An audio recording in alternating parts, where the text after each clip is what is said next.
Has the cat distribution system selected you as the lucky recipient of a brand new feline companion despite already having at least one other feline friend living in your home? Cat intros are complicated, and if you don't do it correctly, you won't like the consequences. I'm breaking down each step into more manageable, digestible parts over a series of videos so that you can watch each part as you're ready. First up, we need to prepare for the newcomer's arrival. Depending on how much warning you have that a new cat is coming to your home, you may have more or less time to prepare. But the first step is deciding where do you keep the newcomer while they're getting settled in. Separating cats is necessary, and trying to do this without separating cats is honestly kind of rude, and also not very likely to work. That said, shout out to everyone who still suggests letting their cats figure it out on their own, because you'll ensure that I always have business.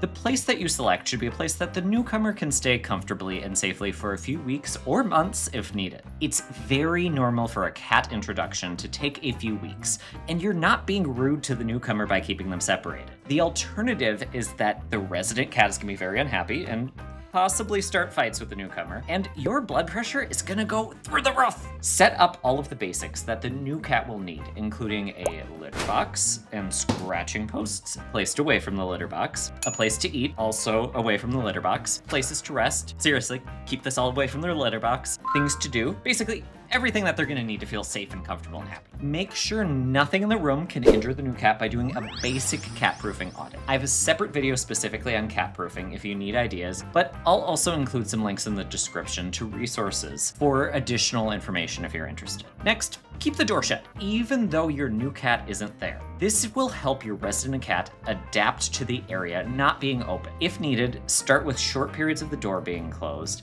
and then gradually increase the length of time that the door is closed so that your cat has a chance to get used to it. Start looking around your home and make sure that you have enough cat things for multiple cats, and that they're in good locations. Resources should be spread out, and litter boxes should be placed so the cats can jump out when needed. This way, no one gets cornered and you don't end up with a litter box issue. This also means not putting all your litter boxes in one deep, dark corner of the basement. Yeah, litter boxes aren't super pleasant, but cleaning cat pee, oh my god, that is not fun. Keeping a litter box upstairs is going to be a lot less smelly than having to constantly clean up cat piss. Putting all of the boxes in one location makes it really easy for one cat to intentionally or unintentionally corner another one. It'll be like there's less resources for the cats. Even if you have 7 boxes right in a row in one spot, that doesn't necessarily mean to the cats that they're going to perceive it like that. And ultimately, it's the perception of the cats that matter more than anything else. The number of resources cats have available to them is critical to them getting along. Actually, a lot of the evidence that we have is that availability of resources and where they're located may be one of the most important factors, if not the most important factor, in whether or not cats can get along with other cats in the same home. Cats are flexibly social, meaning that they don't necessarily need other cats to be happy or to survive, but that doesn't mean that they can't develop social relationships. It just means that under the wrong conditions, they're probably not gonna like other cats. Cats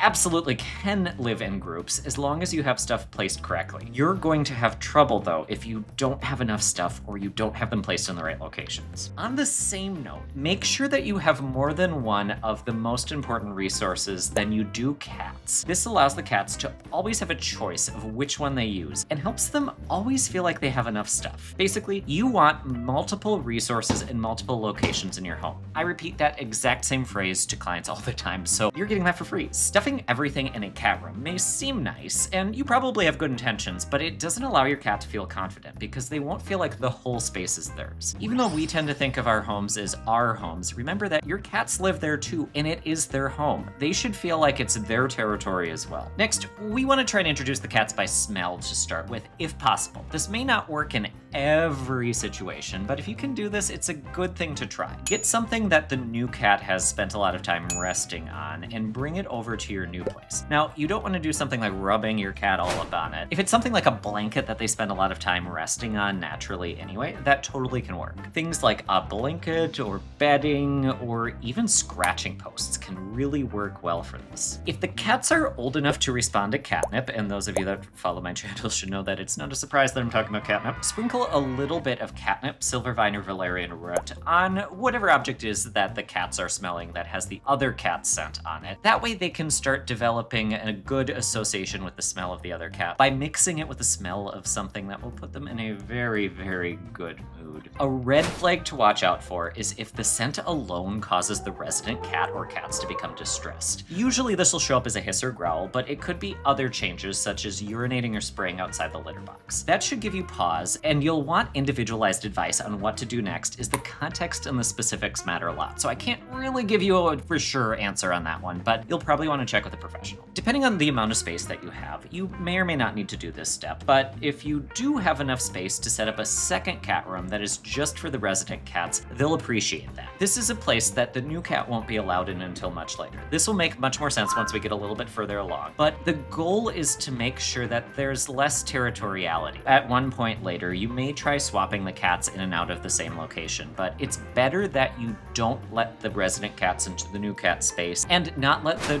new cat into the resident cat's safe space if you can avoid it. Man, that part was really hard to record. I don't know why I keep getting new cat and resident cat mixed up. You're gonna use this during the first part of the introduction process, so set it up exactly as you did the new cat safe space. Think all of the cats' resources in that location. An optional step, but one that I very strongly suggest because you'll reap the benefits of it later, is to start working with your resident cats on basic clicker training. This way that they have something predictable to do and they can understand a few behavioral cues that may be useful later in the process. I suggest sitting and targeting as really easy behaviors, but training a few pattern games or honestly really any number of other behaviors can be helpful. How to do that is a bit beyond the scope of this video, but thankfully I do have a resource already available. I've got a whole video on clicker training cats that if you're interested in learning how to do that, it's fun, it's fairly easy if your cats are food motivated, and even if they're not, there are ways you can train your cats without using treats.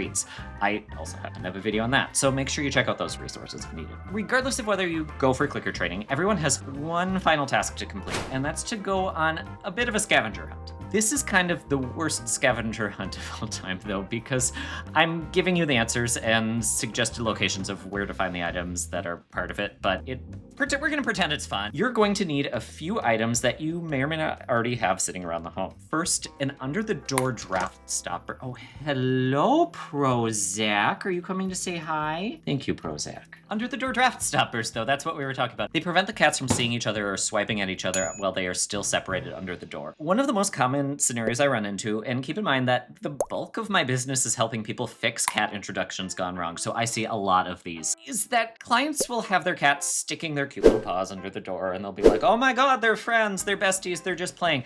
I'll look at it and be like, oh boy, I'm about to crush your dreams, because they're not playing. They're very tense with each other, and it's really hard to tell the difference between playing and tension under the door. I don't expect people to be an expert in understanding that and differentiating that. It's better to just keep them completely separated. That way you can control their interactions with each other. The reason this matters is that you don't want to have your cats being constantly antagonized by the other cat, because that will set you back or delay progress. The cats can actually end up becoming sensitized to each other, which means that they are going to have a stronger reaction to seeing the other cat, which isn't necessarily a good thing. One of the most important parts of introducing cats is that you want them to basically be able to ignore each other or have friendly interactions, but in a lot of cases, being able to ignore each other and being able to walk away from each other is the best thing that we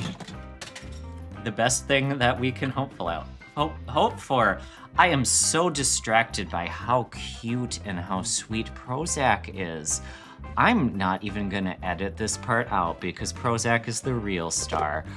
Oh, Prozac is now in his desk nest. Okay, where was I? Oh, speaking of Prozac, I used a draft stopper that has 2 tubes and a piece of fabric connecting them when I introduced those two.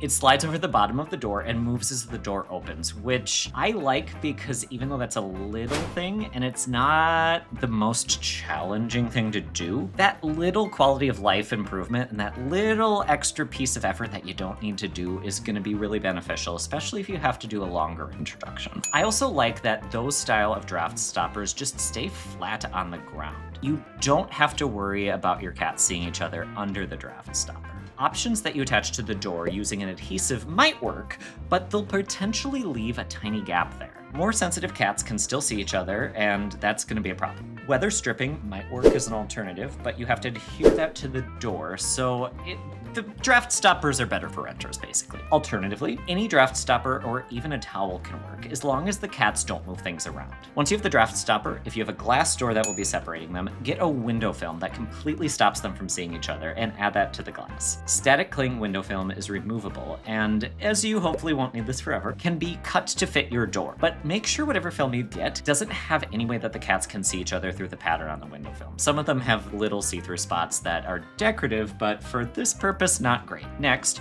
you'll need a gate or barrier of some kind that doesn't allow the cats to get through, but they can still see each other. You have a few options depending on your living situation, though there's one that I very strongly prefer over the other ones: a full door height pet gate. I tried introducing the dudes using a regular gate, and somebody who is not currently on screen right now tried jumping over the gate. Oh, Prozac.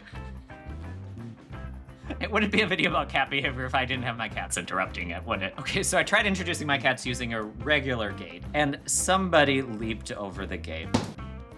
I eventually switched to a full door height gate. It made my life so much easier. I just basically cannot emphasize that enough. It was so much easier. It is worth the cost. And you can probably sell it after you're done too, because I'm out here just chilling for full door height pet gates, and I encourage everyone to get them. These gates are basically like adding a second door and easy to go in and out of. If your cat can still get over even the tall pet gates, attach some sort of cardboard to the top. Actually, save any cardboard that comes with the gate, as we'll be needing it later. An alternative to this is getting 2 regular pet gates. I'm very, very strongly recommending that you get the ones that have a latched gate in the middle. The reason being is that you can turn them upside down and install them so that both gates open in the same direction. This allows you to recreate a full door height pet gate without having to put them up every single time you need to use them. And again, that small piece of quality of life improvement is helpful. You can use zip ties or string or something else to attach the gates so that they move as one unit, and basically you've made a temporary door. This is a bit complicated to explain, so I'll make a separate video at some point explaining how to do this in more detail. If you get a pet gate,